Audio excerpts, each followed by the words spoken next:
pleasure today to be a part of a pretty historical event. I've been here for a lot of years and never been a part of a coin-laying naming ceremony of this magnitude, and I feel pretty blessed to have the Barker family and the whole Interlake family here with us today.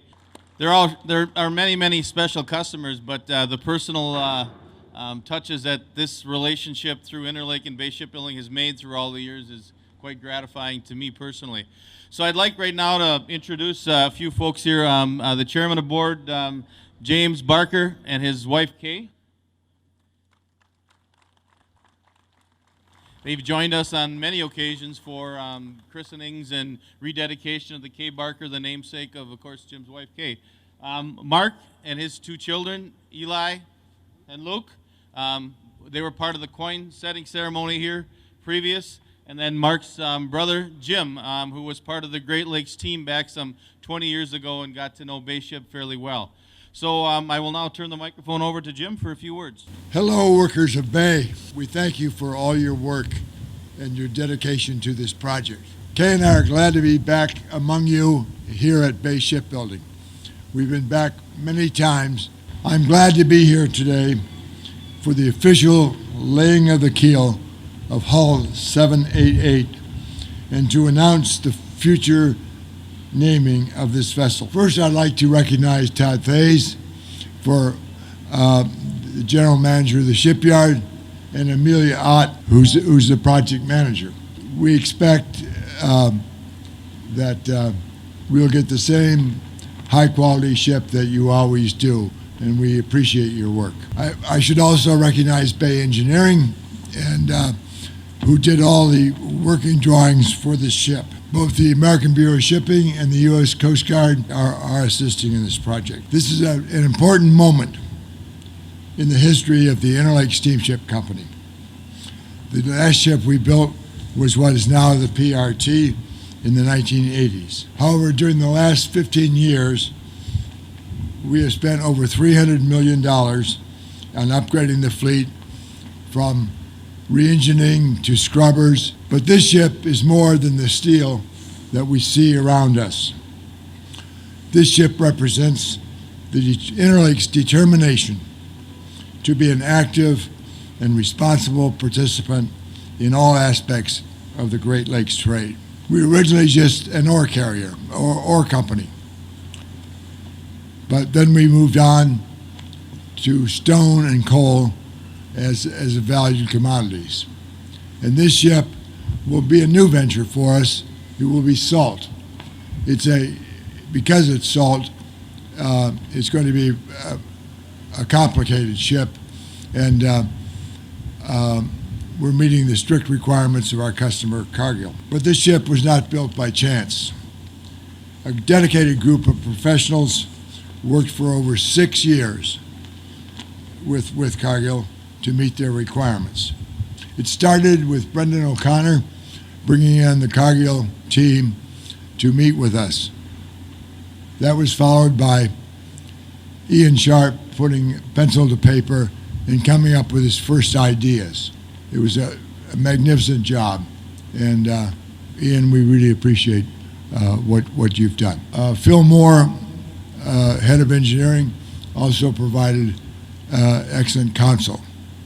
And Paul Christensen, who heads operations, joined us 3 years ago when he came ashore, and he is doing excellent operational work and preparing for this ship to get into some very tight spots. But that's only half the story. Bill Thornton produced the financial models to explain the economics of this ship. And finally, Tom Wynn, our general counsel, provided two things. First, he wrote all the agreements, and second, he negotiated a lot of them. And third, he provided tremendous energy to keep this project going. It's a great team, and Mark Barker, my son, is its leader, although sometimes I think the team is running faster than Mark is running. This ship will be named at its launching the Mark W. Barker. Mark, as many of you know, went to SUNY Maritime, graduated, and became an engineer on the Bigley, which is now the Overstar sitting next door. And he came ashore and became a fleet engineer. He then earned his MBA at Case Western Reserve and came back and became head of engineering. And subsequently, he became president of the company. Mark has been led many industry initiatives. He was head of the Lake Carriers Association and did some wonderful work in Washington for both our company and the industry. And he sits on important community boards in our area. I am proud to recognize his accomplishments by naming the special ship the Mark W. Barker. Thank you. Well, thank you. And it's a hard thing to follow up on. I can tell you right now, I'm humble and very grateful.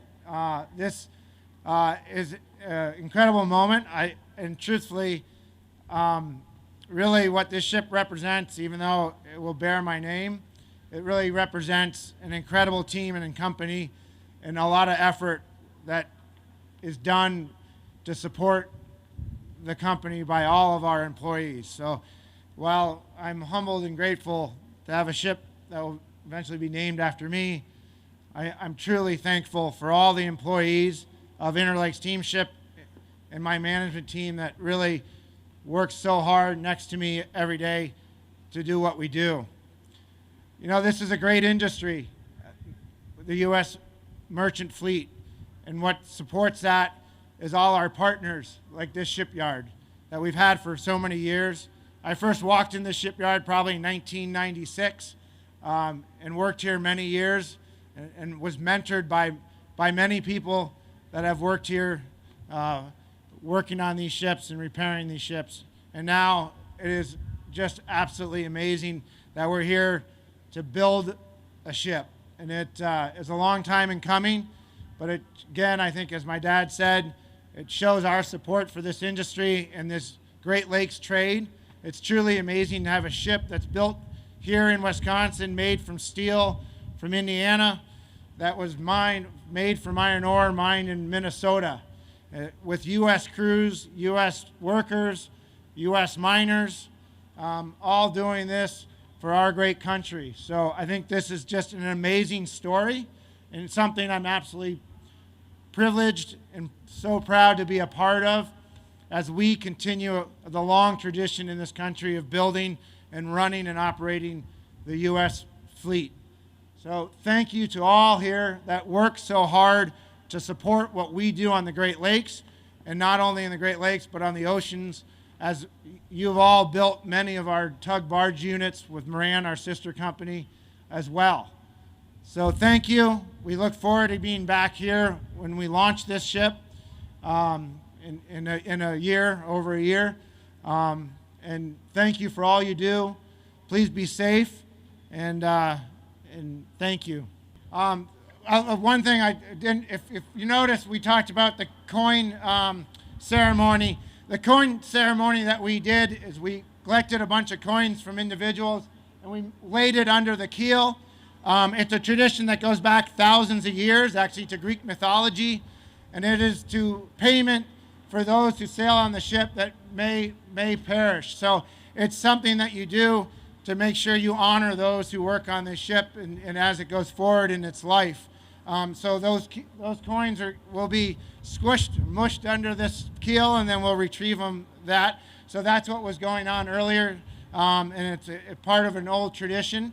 So we'll now please lay the keel.